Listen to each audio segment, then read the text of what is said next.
अशा प्रकारे कढीपत्त्याची चटणी बनवते मी।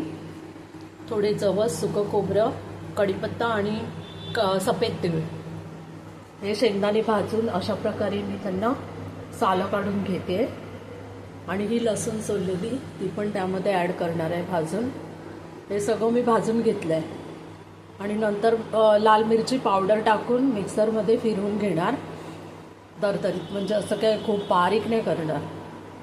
आता थंडीचा सीझन आहे त्यामुळे थोडंसं बिया असतात, तेल बिया त्या पोटात गेलेल्या चांगल्या, म्हणून मी हे शेंगदाण्याची चटणी अशा प्रकारे बनवून ठेवते।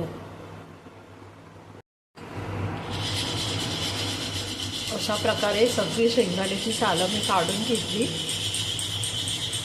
थोडं मी दाण्याचं कूट म्हणून अर्ध काढून घेणार, मी अर्ध चटणीमध्ये टाकणार आहे।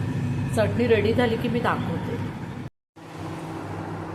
हे सर्व मिश्रण मी सुकंच असं वाटून घेणार, पाणी न घालता। हे बरेच दिवस टिकतं, जवळजवळ 1-1.5 महिना तर आरामात टिकतं। त्यामध्ये लसूण भाजून टाकला आणि लाल तिखट आणखीन मीठ टाकलं आहे। आता हे मी मिक्सरमध्ये लावून व्यवस्थित दळून घेणार। मिक्सरमध्ये फिरून घेतल्यानंतर अशा प्रकारे ही चटणी तयार होते, जी खूप म्हणजे 1-1.5 महिना व्यवस्थित टिकते। नंतर एअरटाईट कंटेनरमध्ये त्याला व्यवस्थित पॅक करून ठेवून द्यायचं। झाली चटणी तयार। आवडल्यास नक्कीच लाईक करा।